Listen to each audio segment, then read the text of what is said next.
போய் கெஞ்ச சொல்லுங்கண்ணே, போய் டெல்லி போய் கால் உழுவு சொல்லுங்க. அதான் 4 மாசமா பண்ணிட்டு இருக்காங்க.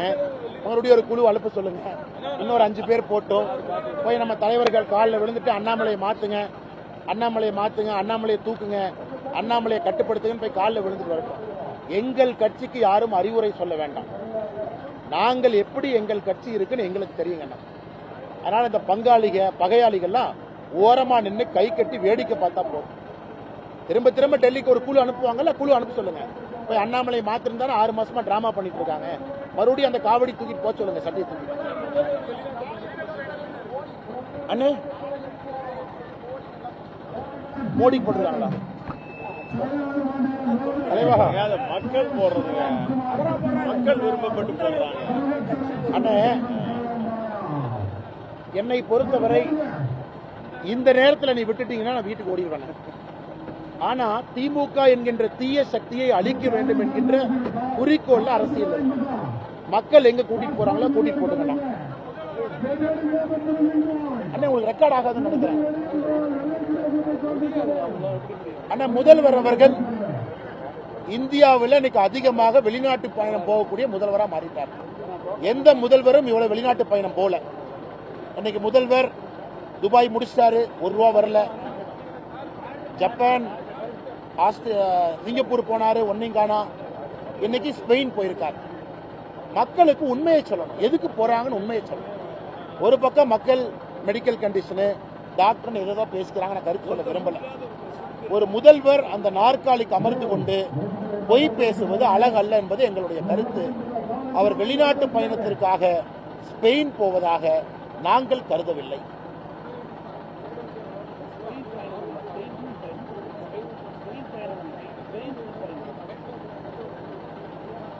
அண்ணா, கேலோ இந்தியா விளையாட்டு போட்டி திமுக காரங்க ஆரம்பிக்கிறதுக்கு முயற்சி பண்ணாங்க. பிரதமர் மோடி வந்து ஆரம்பிச்சு விட்டாங்க. மிகச் சிறப்பாக தலைமை விழா நடந்தது. அதன் பிறகு எங்கேயுமே கேலோ இந்தியா விளையாட்டு போட்டிக்கு மதிப்பும் மரியாதையும் கோயம்புத்தூர்ல இல்ல, மதுரையில் இல்ல, திருச்சியில் இல்ல, சென்னையில் இல்ல. சாப்பாடு அரை முட்டை, ஒரு பிரெட் கொடுத்தா எப்படி அவங்க விளையாடுவாங்க? அதனால தமிழகத்தை பொறுத்தவரை கேலோ இந்தியா விளையாட்டு போட்டி நடத்தி இருப்பது ஒரு கரும்புள்ளியா மாறி இருக்கு. விளையாட்டு போட்டி முழுவதும் முடிட்டுங்கன்னு, அதுக்கப்புறம் டீட்டெயிலா நாங்க பேசணும்.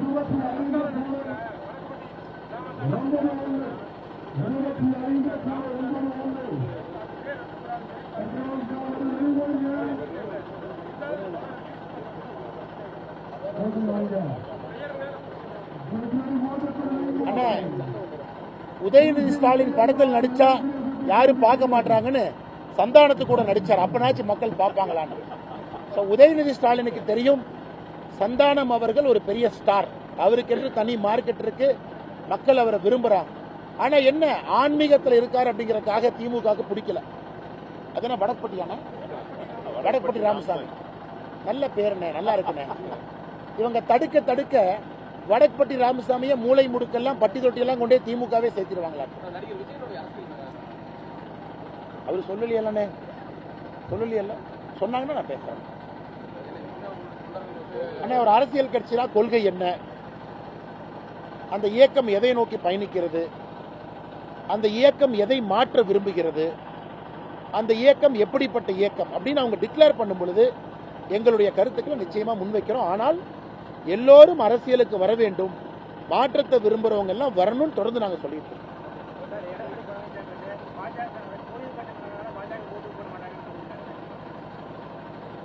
சில பேர்த்த எப்ப புரிய வைக்கிறது? அதாவது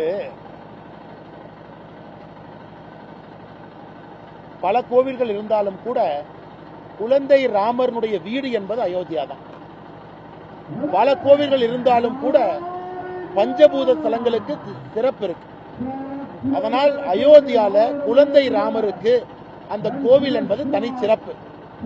இது ஆன்மீகத்தை தெரிஞ்சவங்களுக்கு தான் அது புரியுமோ தவிர ஆன்மீகத்தை தெரிஞ்ச மாதிரி நடிக்கிறவங்களுக்கு இது புரியாது. அதனால என்ன நான் பேசுறது?